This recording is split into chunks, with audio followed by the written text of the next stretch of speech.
저는 오늘 시편 8편 말씀을 통해서 여러분들과 말씀을 나누기를 원합니다.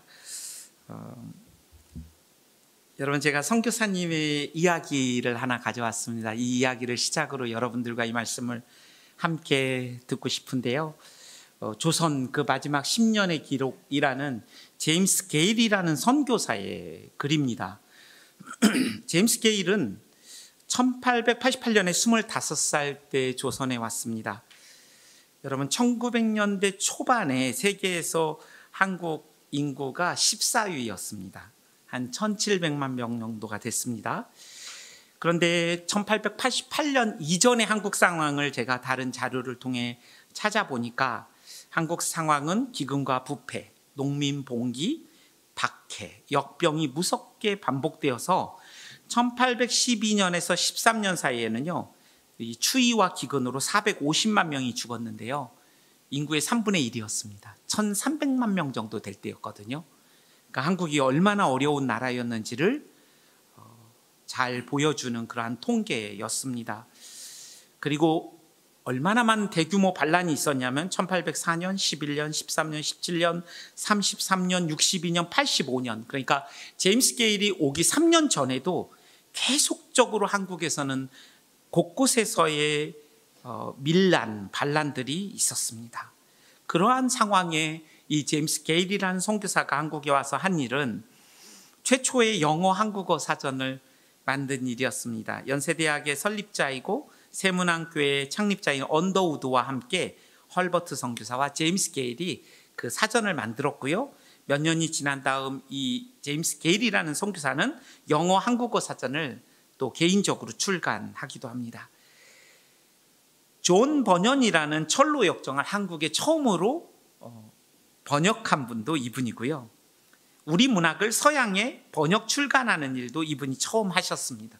우리에게는 낯선 제목이죠. 청파 이륙의 청파 극담, 수촌 인방의 천혜록, 이런 글들을 다 번역해서 서구에 소개하는 일도 했습니다. 이 책은 좀 익숙할 거예요. 김만중이라는 사람이 1687년에 쓴 구원몽이라는 책, 그리고 춘향전, 심청전을 번역하기도 했습니다. 고종 아들 의화군이라는 그 왕족과 친구였고 초대 대통령 이승만의 미국 유학을 위한 추천장을 쓰기도 하고 너무나 많은 일들을 10년 사이에 한 선교사입니다. 근데 제가 왜 이런 이야기를 하냐면 이 선교사가 한 사람, 이 조선 사람을 바라보는 독특한 시각 때문입니다. 제가 책을 조금씩 읽으면서 좀 설명을 좀 하겠습니다. 여러분, 이분이 이제 상놈이라는 표현을 쓰거든요. 그런데 비하하는 단어로 쓰는 것이 아니라 그 당시에 상놈이라고 불렀기 때문에 상놈이라고 합니다. 그러나 여러분들끼리 서로 이 용어를 사용해서는 안 될 것 같습니다. 이렇게 썼어요. 그 상놈에 대해서. 정신적으로나 물질적으로 엄청난 부담이 그들을 짓누르고 있지만 상놈들은 이 나라의 주인이다. 도시의 성문과 골목 구석구석에 빛나는 보석이다. 난 상놈을 존경한다. 이분이 선교사들이 외국 가면 자주 속기도 하거든요. 근데 이분도 속았던 거죠. 그런데 이렇게 썼습니다. 상놈은 멋들어지게도 당당하게 면전에서 나를 속인다. 그런데 그들을 만날 때마다 경외심을 느낀다는 거예요. 업무 능력으로 평가하자면 상놈들은 최고의 성과를 내는 난놈들이고, 다르게 표현하면 굴욕감으로 내 온몸을 뒤덮이게 했다. 왜 굴욕감을 느꼈냐면 스코틀랜드에 자신의 조상의 격언이 있답니다. 날 속이는 그놈 참 한심하다. 그런데 그놈한테 2번 속으면 나야말로 참 한심하다. 이런 속담 때문에 조선 사람에게 속고 분노하는 것이 아니라 그들을 존경한다는 이분의 독특한 그런 시각들이 너무나 놀라웠습니다. 그리고 그 당시에 조선 사람들에 대해 이야기하는데 천조각, 길가의 나무, 새와 짐승, 수많은 것들의 물질들과 그들의 삶이 연결되어서 끝도 없는 의미를 가진다는 거예요. 그러니까 모든 것들이 신이었다라는 거죠. 얼마나 우리가 우매하게 살았냐면 이분의 글에 의하면 이런 글이 있습니다.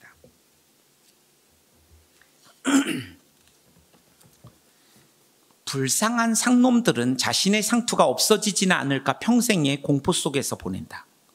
밤중에 지나가던 귀신이 상투를 잘라버릴 수도 있다고 생각하기 때문에 한밤중에라도 혹시나 하고 바깥에 나갔다 들어오곤 한다. 자기 상투를 잃어버린 몇 사람이 찾아와서 말하기를 귀신이 살아있는 불똥을 지붕에 던져 온 집에 불을 질렀다고 말하면서 이 불똥은 염라대왕의 아궁이에서 도깨비가 꺼내가지고 온 것이라고 말한다. 부엌에서는 영문도 없이 그릇이 깨져 상상조각나고 벽에서는 물이 부딪혀 끼얹지는 소리가 났다고 그들은 말한다.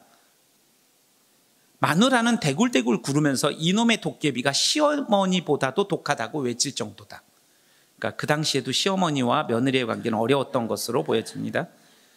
가끔 상놈들을 보면서 어떤 일에는 안절부절하는 법 없이 삶을 저렇게 평온하게 살아가는 이들의 얼굴에 파여있는 저 깊은 주름은 도대체 어디서 온 것일까? 나는 그것이 이 상놈들을 평생 따라다니며 그들의 삶을 속박하는 바로 귀신에 대한 공포에서 온 것이라고 생각한다. 사실 제가 섬겼던 무슬림들도 진이라고 읽혀지는 그 악령의 그 영향들을 굉장히 많이 받고 살거든요. 저는 이 책을 읽으면서 그런 무슬림들을 또 생각해 보게 되었습니다. 그뿐만이 아닙니다. 여자들에 대해서 이렇게 썼습니다. 이 극동이 자랑할 만한 너무나 신적이고 기품 있는 여인들에 대해서도 씁니다. 그 여인들은 화려하게 채색된 삶을 살고 있지 않지만 별로 매력적이지 않은 외모에 우악스럽기도 하지만 이 전쟁 같은 삶의 굴레 속에서 남편에게 충실하고 아이들에게 자상한 자신의 역할을 너무나 담담하고 훌륭하게 해내는 이들은 전 세계 모든 여성들의 자랑이다. 이 책에 그런 내용들이 너무나 많이 나와 있습니다. 마마 때문에 얼굴이 오돌토돌한 가죽처럼 된 곰보 아이, 금돌이라는 아이의 그 마음속에 숨겨져 있는 심성이 착한 것들을 예찬하기도 하고요. 곳곳에서 그 한 사람을 이 선교사가 어떻게 바라보았는가를 기록하고 있는 이 책을 보면서 나는 무슬림들을 어떻게 보면서 사역했는가를 돌아보게 되고 우리는 우리 자신을 어떻게 바라보아야 되는가라는 질문을 계속 던지게 되었습니다. 저는 여러분들에게 하나의 퀴즈를 낼 텐데요. 상품은 없습니다. 난자와 정자가 만나 나라는 존재가 생길 확률은 얼마나 될까요? 몇만 분의 1. 너무 조금 썼습니다. 그러면 또 하나 퀴즈를 낼게요. 이거는 답을 하면 안 될 것 같습니다. 여러분이 알고 있어도 1등 로또에 당첨될 확률은 몇 분의 1 몇일까요? 이건 제가 답을 해드리겠습니다. 여러분이 답을 하면 여러분의 삶을 의심받기 때문에 814만 5,060분의 1입니다. 그러니까 여러분 1등 로또 하려면 800만 번 사셔야 됩니다. 남자와 여자가 만나 나라는 존재가 생길 확률은 로또를 연속해서 1000만 번 연속해서 당첨되는 것보다 어렵습니다. 그러니까 800만 번을 1000만 번 연속해서 당첨되는 거예요. 100조분의 1입니다. 그러니까 셀 수 없는 우리라는 존재가 얼마나 희소성이 있는 존재인지를 보여주는 이야기죠. 여러분들은 사람에 대하여 어떤 정의를 가지고 계십니까? 나는 누구인가? 광의적으로는 사람이라고 총칭하지만 협의적으로 나 자신을 누구라고 생각하는가? 저는 목사님과도 잠시 이야기했지만 선교는 사람에게 가는 것이다. 이렇게 제가 정의한다면 그 사람에 대한 이해는 너무나 중요한 것이 아니겠습니까?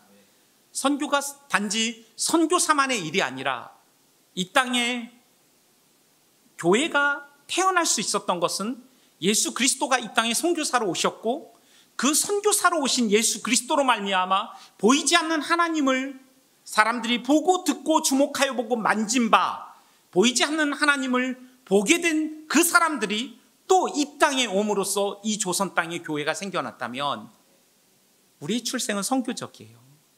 우리의 출생에는 선교 DNA가 있는 것이죠. 그래서 성경에 예수님이 우리의 정체성을 이렇게 얘기하시죠.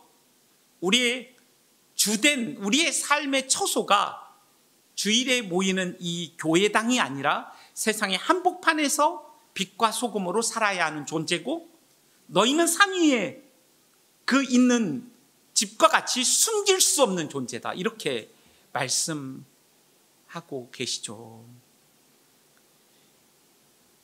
우리가 선교적 존재로서 이 땅을 살아가는 한 명의 부름받고 보냄받은 사람으로서, 선교가 사람에게 가는 것이라면 선교적 존재로서의 삶을 감당하기 위해서는 사람에 대한 이해가 너무나 중요합니다.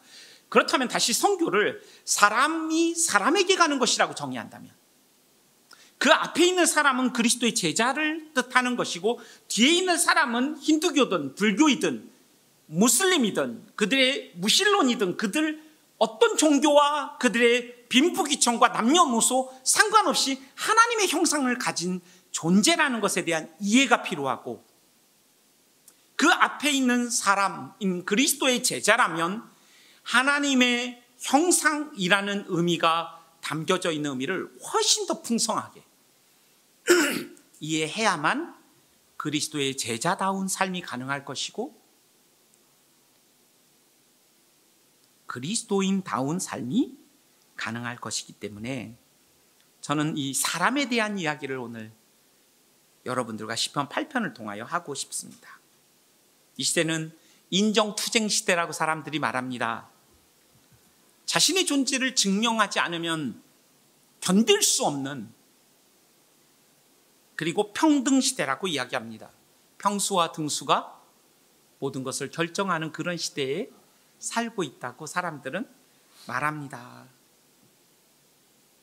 그리고 예수님을 믿었지만 우리도 여전히 이 세상의 거대한 스토리, 거대한 이야기가 주류 문화를 형성하고 있는 이 시대의 이야기에, 그 이야기가 너무나 크고 너무나 절대적인 것처럼 느껴져서 그 이야기에 잠식되어서 우리의 존재도 우리가 가지고 있는 소유와 우리가 가지고 있는 어떤 기능과 우리가 사람들에게서 인정받는 어떠한 외적인 기준을 가지고 우리의 존재의 의미와 가치를 평가하는 시대를 살고 있습니다.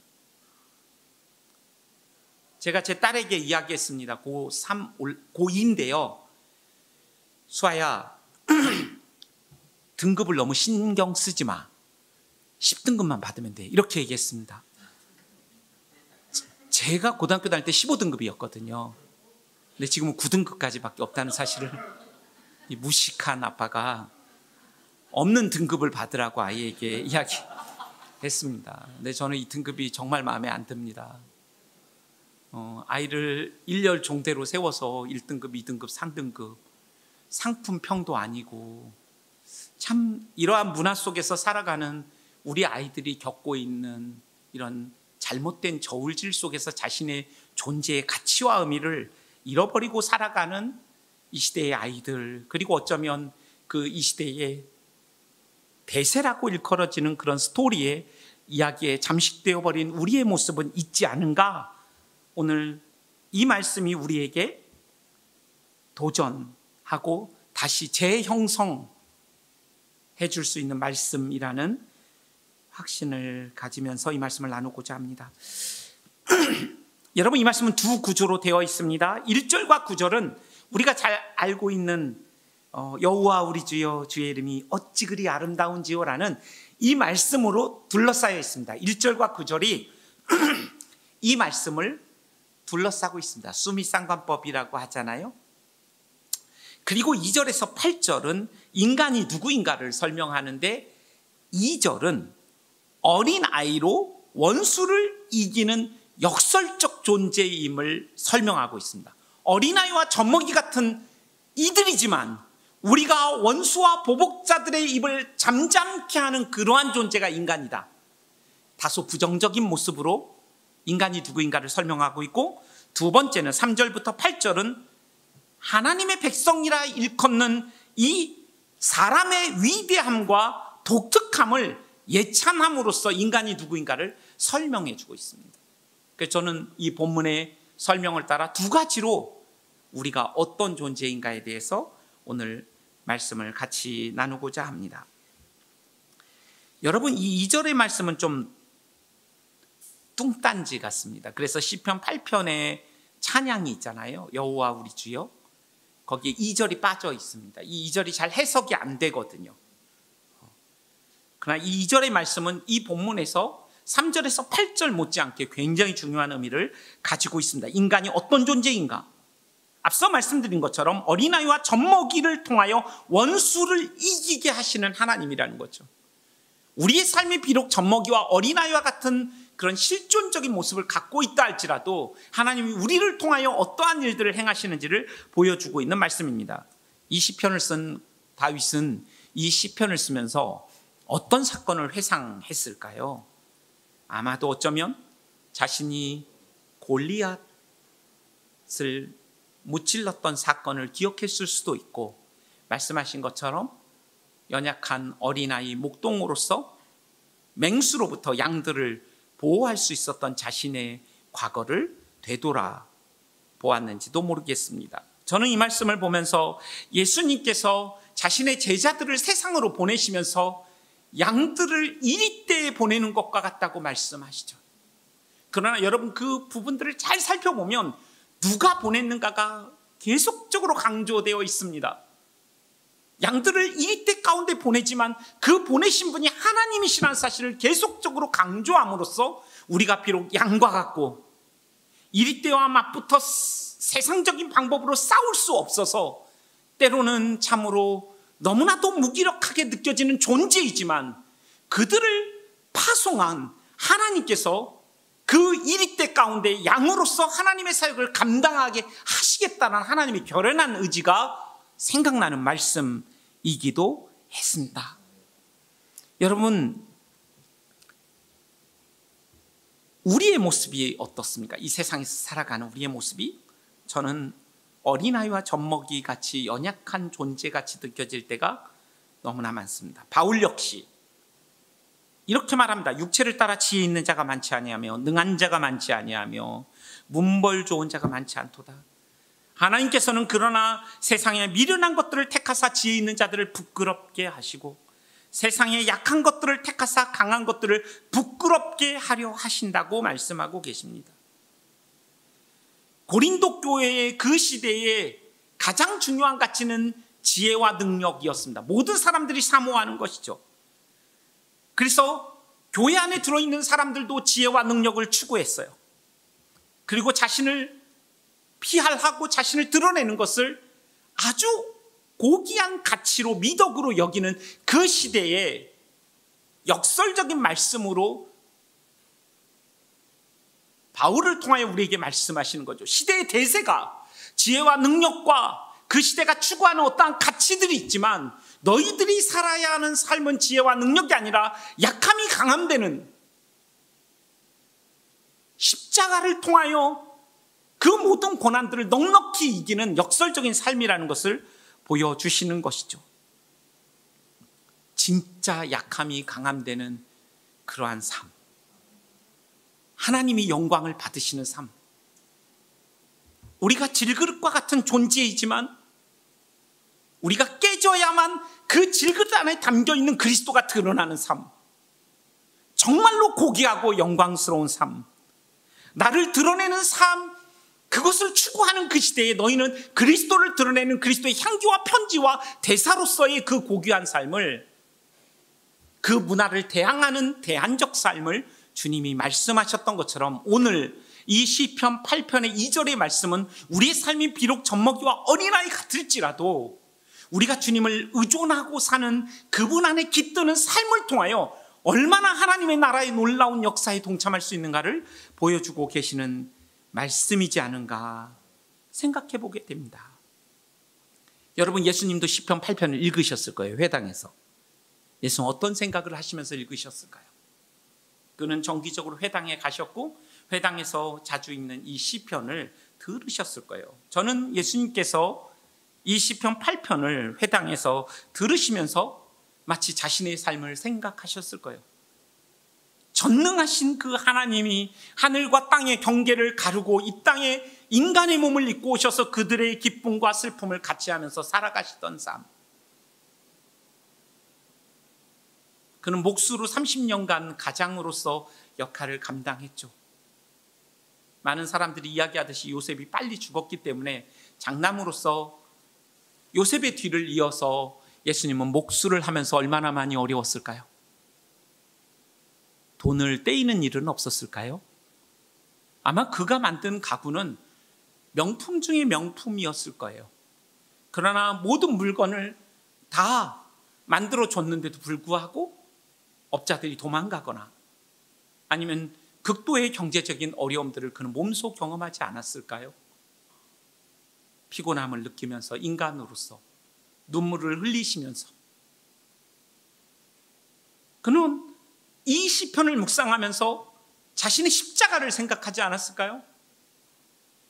자신이 어린아이와 젖먹이와 같이 정말로 아무것도 할 수 없는 도살장에 끌려가는 양과 같이 자신이 끌려가야 한다는 그 사실.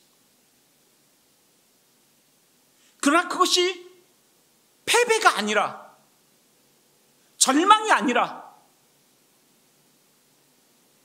그 십자가에서 그 부끄러움을 개의치 아니하셨던 그 주님의 마음속에는 그 앞에 있는 즐거움, 자신이 부활할 것이고 사망의 권세를 깨뜨렸다는 증거로서 부활할 때에 사람들을 구속하고 있던 모든 사망의 권세가 깨질 것과 하나님과의 관계에서 잃어버렸던 그 즐거움이 회복될 것들을 기대하시면서 히브리서 12장 2절 말씀처럼 그 앞에 있는 즐거움으로 십자가를 상상하시지 않았을까요? 이 말씀은 그러한 말씀이죠. 십자가의 원인이었던 우리의 죄, 그러나 더 궁극적인 십자가의 원인은 그의 사랑이었고 그 사랑의 결과는 십자가였고 그 십자가는 고통과 희생을 전제하고, 그렇다면 그리스도의 뒤를 쫓아가는 여러분과 저의 삶, 그리스도의 형상으로 지음받은 우리의 삶은 흡사 어린아이와 젖먹이같이 유약해 보일 수 있지만 그분이 걸어가셨던 답 없는 세상과 같은 곳에서 사랑하는 이 소명의 삶을 살아갈 때 치러야 하는 대가가 분명히 있을 것이고 수치와 부끄러움이 따를 것이고, 그러나 그 부끄러움을 개의치 않게 하는 숨겨져 있는 보화 같은 즐거움을 누리는 삶을 이 본문이 우리에게 이야기하고 있지 않은가 생각해 보게 됩니다. 저는 GMTC라는 한국 선교사 훈련원에서 일하고 있습니다. 저희는 37년간 1929명의 선교사들을 세계로 보냈습니다. 그들을 위해 12시면 1929명의 기도 제목을 놓고 기도합니다. 저는 그때 생각합니다. 저희가 목동에 훈련원이 있는데 여러분이 생각하는 좋은 목동은 아니고 1988 분위기 나는 산 밑에 있는 훈련원인데요. 그곳에서 소수의 이 훈련받는 선교사들과 저희 스태프들이 12시만 되면 기도하는 그 조그만 우리의 그 부르짖음과 탄식을 통하여 하나님께서 전 세계 가운데 선교사들 가운데 일하고 계신다는 것을 제가 믿죠. 젖먹이와 어린아이 같지만 우리가 무의미하고 무가치한 것 같지만 우리의 이 조그만 몸부림 그리고 낯선 몸짓들, 순종하기에 아직도 어색한 내 육체의 본성들을 가지고 씨름할 때 하나님께서 원수와 보복자들의 역사를 잠잠케 하신다고 약속하고 계시는 거죠. 그래서 저는 다음 교회가 그리스도의 제자다움, 목사다움, 성도다움, 교회다움을 가슴에 품고 몸부림 속에서 씨름하면서 나도 낯설고 생경스러운 순종의 발걸음을 한 걸음을 내디딜 때 하나님 우리를 통하여 놀라운 하나님의 역사를 이루실 것이고 그것이 결코 무의미하고 무가치하지 않다라는 말씀을 오늘 이 말씀을 통하여 우리에게 하시는 것이 아닐까요? 경고하고 흔들리지 말며 주 안에 더욱 힘쓰는 자들이 되라. 너의 수고가 결코 헛되지 않을 것이다. 많은 선교지에서는요 10년간 20년간 무슬림 지역에서는 황폐한 땅에 돌짝 하나를 옮겨놓는 것과 같은 그러한 사역을 하고 자신의 사역을 마치는 사람들이 많이 있습니다. 어쩌면 우리도 그러지 않습니까? 많은 일들을 했지만 내가 한 것이 뭐 있지 하는 그러한 안타까움 내지는 마음의 어려움들이 다가올 때 하나님께서 고린도전서 15장 58절 말씀을 통하여 경고하고 흔들리지 말며 너희의 수고가 주 안에 헛되지 않을 것이다. 너희의 눈물과 너희의 땀을 내가 닦아줄 것이다. 저는 그러한 말씀으로 이 시편 8편의 2절의 말씀이 저에게 그렇게 다가왔고 이 말씀을 붙들고 그렇게 힘을 얻고 또 누리고 있습니다. 여러분, 그렇다면 이제 약간의 부정적인 관점에서 젖먹이 어린아이의 관점을 통하여 이 말씀은 원래 여러분 잘 아시지 않습니까? 예루살렘을 입성하실 때에 마태복음 21장 26절 말씀이죠. 그 말씀에 보면은 다윗의 자손에게 호산나라고 외치는 그 아이들에게 화가 나서 대제사장과 율법주의자들이 율법 학자들이 당신은 아이들이 무엇을 하고 있는지 듣고 있소라고 예수님께 따져 물을 때에 예수님께서 이 말씀을 하셨던 말씀이죠. 이 말씀을 통하여 인간이 연약해 보이지만 어떤 존재인가를 말했다면 이제 더 적극적으로 3절부터 8절은 무엇라 말하고 있습니까? 인간이 누구라고 말하고 있습니까? 제가 3절을 한번 더 보겠습니다. 3절을 보면 주의 손가락으로 만드신 주의 하늘과 주께서 베풀어 주신 달과 별들을 내가 보니라고 말하고 있습니다.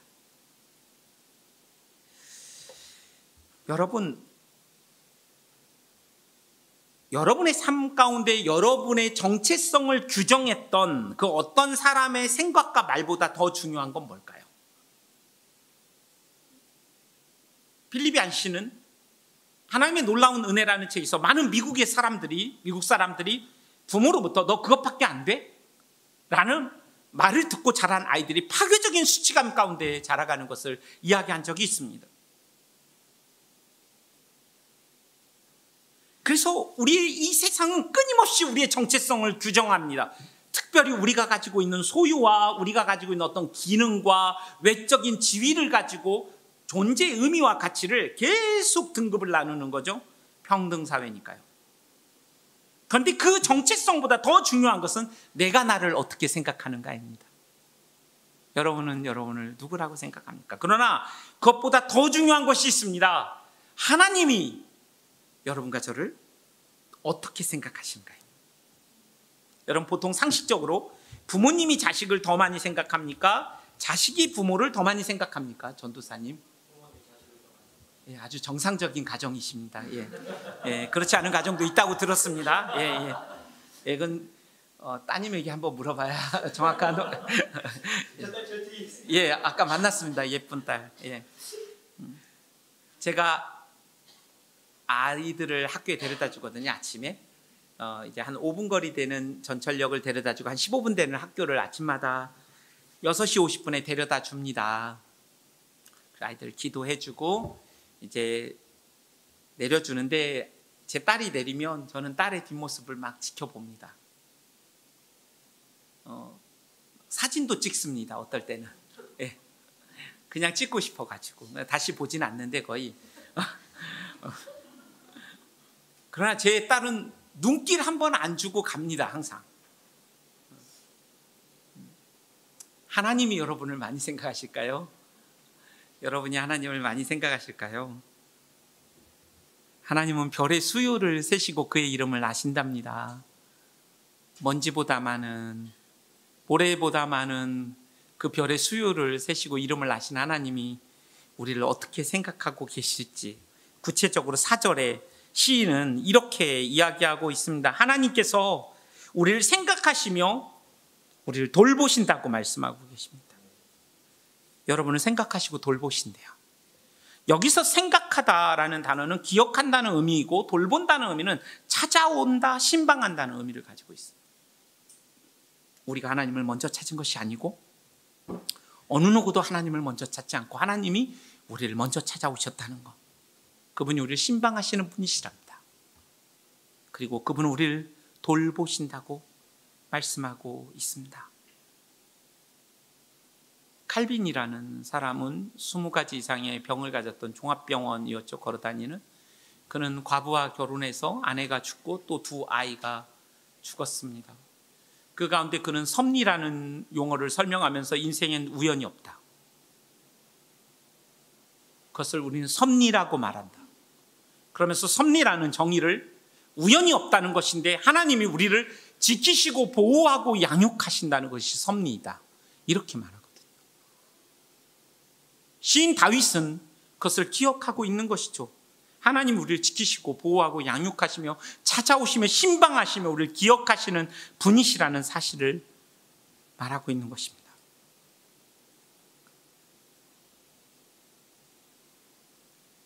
저는 가족 중에 이제 아픈 가족이 있어서 하나님 앞에 아주 오랜 시간 동안 기도했습니다. 주여 어느 때까지니까. 시편의 어느 말씀을 그냥 제가 봤는데요, 눈물이 왈칵. 그 말씀 안에 그렇게 오랫동안 하나님께 기도했지만 하나님 답하시지 않는, 어느 날 그러한 기도의 문제를, 삶의 문제를 가지고 하나님께 기도하고 있던 때였는데 시편 56편을 읽게 되었습니다. 시편 56편에 보면 하나님께서 너의 그 눈물을 유리병에 담고 내가 너의 그 탄식을 기록하고 있다는 말씀을 봤어요. 가만히 앉아있을 수가 없겠더라고요. 제가 기도하는 그곳으로 달려가서 얼마나 울었는지 모르겠어요. 제가 흘렸던 그 모든 눈물을 하나님이 이 바닥에 흘리신 게 한 방울도 없다는 사실을 알게 됐어요. 하나님이 그 유리병에 다 간직하고 계시고 저의 그 신음 같은 그 탄식을 다 기록하고 계신다고 말하고 있어요. 하나님 이렇게 우리를 기억하고 계신다. 하나님 우리를 이렇게 찾아오시고, 제가 한 50세 되었을 때 저희 진로를 놓고 고민하고 있을 때 하나님께서 저의 마음에 강하게 주신 말씀이 있었어요. 사실은 제 아버지가 돌아가셨을 때 하나님이 저에게 주셨던 말씀은, 아버지가 21살에 돌아가셨는데 저희 집은 예수님 믿는 사람도 없고, 제가 신학교 가보니까, 신학대학에 가보니까 다 예수님 믿는 가정이 많더라고요. 아버지가 장로님, 집사님. 근데 저는 아무도 없는 거예요. 근데 하나님께서 말할 수 없는 탄식으로 내가 너를 위하여, 그 성령께서 기도하신다는 말씀으로 위로를 주셨고, 그때 이제 내가 너의 아버지고 내가 너의 목자다 말씀해 주셔서 제가 그 서운함이 다 해결됐어요. 왜 나는 혼자지? 라는, 늘 이렇게 마지노선에 서 있는 것 같은, 내가 물러서면 더 이상 물러설 것 같지 않은 그런 곳이 없는 이러한 가정에서 신앙생활을 하는 것에 대해서 생각할 때 내가 받은 복이 너무나 크구나. 그리고 실제로 하나님은 그 이후에 저의 신실한 목자가 되셨어요. 아버지, 육신의 아버지가 없지만 얼마나 세심하게 저를 돌아보셨는지. 제가 50세가 되었을 때 하나님께서 저에게 기도하는데 이런 마음을 주셨어요. 나는 50년간 너의 친구였어. 예수님 말씀하시잖아요. 친구라고. 여러분은 예수님과 어떤 관계를 맺고 계십니까? 예수님 친구 같으십니까? 늘 여러분을, 좋은 친구는 기억하잖아요. 제가 목사님 얘기를 들어보니까 목사님 친구가 많으시더라고요. 좀 힘들면 어디냐 하고 달려올 친구들이 잘 살아오신 것 같아요. 목사님 지금까지. 앞으로도 잘 사시면 좋겠고. 근데 예수님 그런 분이시잖아요. 우리를 늘 기억하시고 신방하시는, 우리가 그런 존재라고 오늘 시편이 우리에게 말씀하고 있는 것이죠. 우리를 생각하시고 보살피시고. 여러분, 하나님이 나를 생각하시고 하나님보다 조금 못한 존재로 우리를 만드셨다면 무엇이, 어느 누구가 우리의 존재의 의미와 가치를 함부로 규정할 수 있겠습니까? 신자의 가장 치열한 영적 전쟁은 어디에서 일어나는 것일까요? 신비로운 체험 속에서 일어나지 않고 우리의 삶의 일상과 우리의 내면에서 일어납니다. 하나님보다 높아진 모든 것들이 우리 안에서 우상으로 자리할 때 치열한 전쟁들이 일어납니다. 이 전쟁은 우리의 자아 정체성과 깊은 연관을 가지고 있습니다. 내가 누구인가?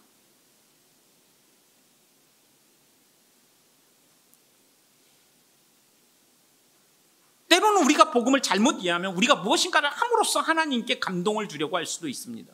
무엇을 함으로써 더 사랑을 받으려고 하거나 무엇을 덜 함으로써 덜 사랑을 받는 존재로서 오해할 수가 있습니다. 그러나 오늘 이 말씀은 그러한 인간론적인 세상적 가치를 한 큐에, 이거 전문 용어인데, 무너뜨립니다. 그런 게 아니라는 겁니다. 무엇을 더함으로써 더 사랑받거나 덜함으로써 덜 사랑을 받는 그런 존재가 아니라, 뒤에 나오지만 우리가 하나님의 형상으로 있는 그 자체로 우리가 사랑받는 존재인 것을 주님이 우리에게 말씀하고 계십니다. 나는 누구인가? 이것은 평생 동안 이 싸움으로부터 우리는 자유롭지 않을 것입니다. 여기 대학생들이 있는지 모르지만 여러분들 가운데 B학점, C학점이 나왔을 때 괜찮은 사람도 있겠지만 뭐 F가 나와도 괜찮은 사람도 있죠. 사람마다 다 다르죠. 그러나 그 F학점이라 할지라도 1도 우리의 존귀함에 영향을 끼칠 수 없다라는 거죠. 우리가 A학점을 맡든 아니면 세상에서 어떠한 사람들의 모든 존경과 인정을 받든 우리 모두는 죄인이라는 사실이죠. 세상에서의 성공이 내가 아니고 세상에서의 실패도 진정한 나를 설명할 수 없다라는 거죠. 나의 과거의 어떤 상처와 어떤 사람이 나에게 규정한 정체성과 말과 행동과 우리의 가정의 배경과 그 어떤 것도 나와 동일시될 수 없다라고 말씀하고 있는 것이죠. 그런 것이 달라진다고 내가 다른 사람이 될 수 있는 것이 아니고 직장의 상사나 동료의 평가에 따라서 내가 달라질 수 없다라는 거죠. 무엇을 가지고 있는가가 나의 가치를 결정한다고 믿는 이 물질주의, 이런 소비주의, 이런 자본주의, 이 사회 속에서 우리도 외적인 소유와 세상적 기준으로 때로는 타인을 무시하고 때로는 누군가를 지나치게 높이고 또 나와 누군가를 지나치게 비하하는 일이 없어야 한다고 이 말씀은 우리에게 선언하고 있는 것이죠. 여러분, 제가 자랄 때는 아디다스, 나이키 그런 거 신어보는 게 정말 소원이었어요. 그래서 아디도스, 나이스 막 이런 게 유행했어요. 이 아디다스는 3줄이잖아요. 그런데 4줄, 막 5줄 이런 거 입고 다녔어요. 그래도 그거 입으면서도 뿌듯했단 말이에요. 그러니까 그런 유치한 수준으로 우리가 평생을 살아갈 수도 있는 거예요. 복음을 모르고 이 시편 8편이 우리에게 선언하고 있는 이 말씀을 액면 그대로 받지 않으면 나이스, 아디도스 뭐 아니면 나이키든 뭐 그런 것들에서 만족을 누리는 그런 천박한 삶에 우리의 삶이 머물 수 있다라는 거죠. 하나님이 나를 때로 세상이 우리를 비교하고 나 자신의 가치와 의미에 의문이 생길 때 우리 이 말씀을 우리 자신에게 외쳐야 하는 것이죠. 하나님이 나를 생각하고 돌아보고 계신, 하나님이 나를 위하여 하늘의 별과 달을 만드셨다. 여러분, 그 시대의 별과 달은 무서운 존재였어요. 별과 달을 향하여 소원을 비는 존재였어요. 근데 하나님께서 말씀하시는 거죠. 하늘과 달의 별을 너를 위해 만들었어. 그래서 제가 그 찬양을 좋아해요. 이 시간 너의 마음속에 하나님 사랑이 가득하기를 진심으로 기도해. 하나님 사랑 가득하기를, 하나님은 너를 사랑해 얼마나 너를 사랑하시는지. 너를 위해 저 별을 만들고 세상을 만들고 아들을 보냈네. 예, 오래전부터 널 위해 준비한 하나님의 크신 사랑. 정말 놀라운 말씀이지 않습니까? 우리가 그런 존재라는 거예요. 여러분, 하나님의 형상, 여기에 보면 하나님보다 조금 못하게 하시고 영화 종기로 관을 씌우셨다라는 이 말씀은 어떤 말씀을 생각나게 합니까? 특별히 주의 손으로 만드신 것을 다스리게 하시고 만물을 그 발 아래 두셨다는 말씀은 창세기 1장 26절에서 28절 말씀을 생각나게 합니다. 내가 우리의 형상을 따라 우리의 모양대로 너희를 지었다고 성경이 선언하죠. 그 말씀을 처음 들었던 사람은 누굽니까? 모세 오경. 430년간 히브리 노예로서 애굽의 왕족과 귀족들의 시다바리가 되어서 벽돌 굽던 자들을 향한 말씀이었어요. 고조 할아버지도 노예, 증조 할아버지도 노예, 내 자식도 노예. 그래서 벽돌을 50장 만드는 인간보다는 100장 만드는 사람이 고기 한 덩어리 한 달에 한 번 더 받는, 유일한 낙이라는 것은 벽돌을 몇 장 더 찍어내는 능력이 향상되는 것으로 내 인생의 의미가 가치가 더해진다고 인정받는, 그래서 고기 한 덩이 더 가끔 얻어먹는 것을 유일한 낙수로 삼고 살아가는 430년간 식민지된 자들에게 선언하는 말씀이 너는 노예가 아니야, 하나님의 형상이야.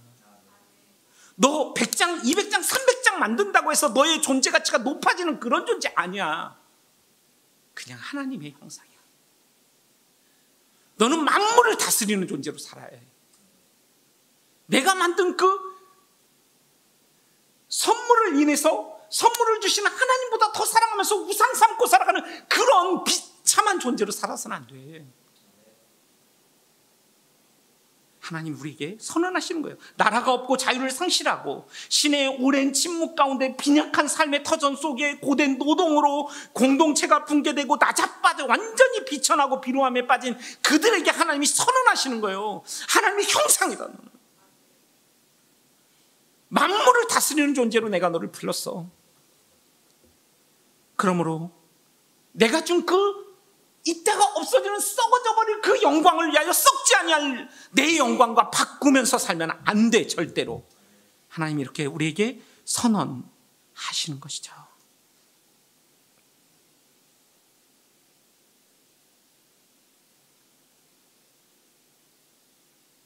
주 안에 사랑하는 형제자매 여러분, 이 말씀이 얼마나 황당했을까요? 노예인 그들에게 선언되었을 때. 그러나 이 말씀은 그들의 애굽이라는 전 세계를 호령하는, 지금 같으면 미국과 같은 그러한 시대의 대세가 돼버리고 주류가 돼버린 그 제국의 질서와 제국의 가치 가운데 주입되어 버린 그 망상으로부터 그들을 자유케 하는 말씀이 되었고, 하나님의 창조의 질서와 대적해서 세상의 가치에 잠식되어 버린 그들의 비루한 정체성을 다시 회복시키는 말씀이 되었고, 우리가 왕같은 존재로 충만한 삶을 살면서 말씀 위에서 만물을 다스리는 존재로 살아야 한다라는 그들의 본연의 정체성을 회복시켜 주었어요. 여러분, 우리는 어떤 질서 가운데 살아가고 있습니까? 이 세상의 제국의 질서 가운데 살아가고 있습니까? 아니면 하나님이 말씀하시는 그 질서 가운데 우리가 누구인지를 분명히 인식하면서 살아가고 있습니까? 그랜저 선전을 보면요, 두 가지 선전이 기억나요. 엄마를 시골에 찾아가는 거예요, 아들이. 그랜저를 몰고요. 그런데 너 직업이 뭐냐? 그러니까 유튜버예요. 그러니까 엄마가 유튜버를 모르잖아요. 그게 뭐냐, 유튜브 뭐 이렇게 하시다가 엄마 집에 딱 도착했단 말이에요. 근데 엄마가 맨발로 뛰어나오시는 거예요, 이 아들을 보러. 그런데 아들을 껴안는 게 아니라 그랜저를 껴안는 거예요. 그러면서 뒤에 성공, 이렇게 석세스 이렇게 나오는 거예요. 또 하나의 선전이 있어요. 아들이 뒤에 이렇게 타고 가고 있거든요. 그랜저예요, 그 차도. 그런데 아들이 막 혼자 생각하는 거예요. 아빠가 얼마 전에 야근할 시간인데 왜 내 그 학교에 뭐 발표 시간에 어떻게 왔지? 지금 아빠가 야근할 시간인데 아빠 잘렸나? 그래서 이 아이가 당돌하게 아빠에게 물어요. 아빠 잘렸어?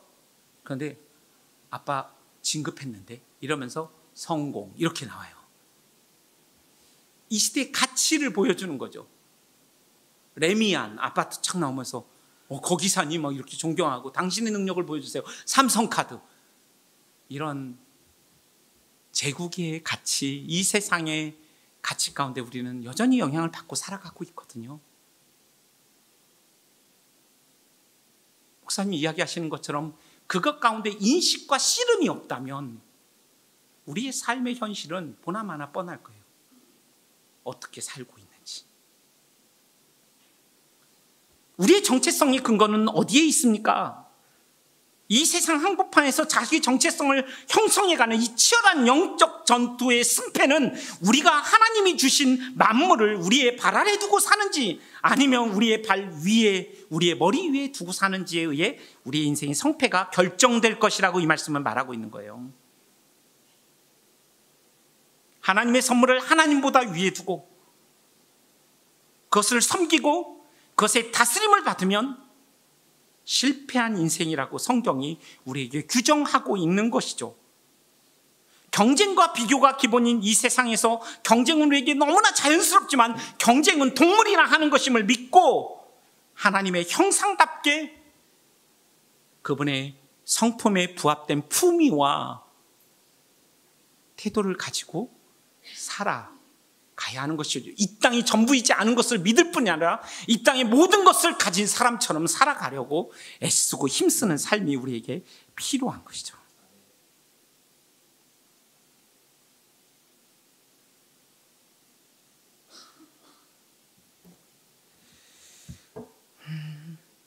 저는 말씀을 마무리하려고 합니다. 여러분, 우리가 그리스도인이라면, 그리스도의 제자라면 사람을 사람으로 대접하고 볼 수 있는 안목이 우리에게 필요합니다. 그들이 무슬림이건 힌두교건 불교인건 여러분의 직장 동료가 어떤 종교를 가지고 있든 가지고 있지 않든 그들은 하나님의 형상이라는 사실이에요.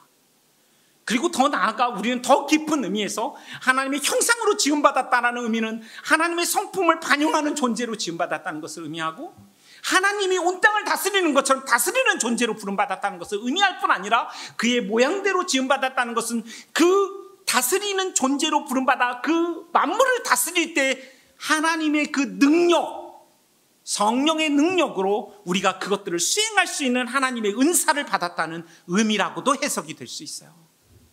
그러니까 여러분들이 이 복음에 기초한 나에 대한 이해, 그리스도의 제자다움으로서의 인식이 없이는 우리를 통하여 하나님의 아름다우신가 선하심이 증거되기가 어려워요.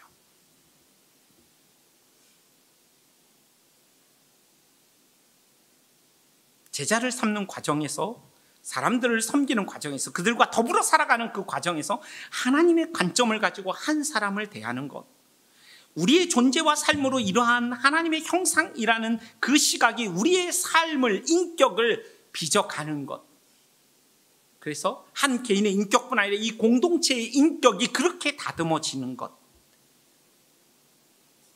그래서 하나님의 형상으로 지음받은 그 존재로서, 만물을 다스리는 존재로서, 대표자로서 하나님의 통치를 받고 있는 그 존재가 얼마나 복되고 아름다운가를 숨길 수 없는 산 위의 동네처럼 드러내야 하는 보냄을, 부름을 우리는 받은 거죠. 이곳으로, 이 지역으로.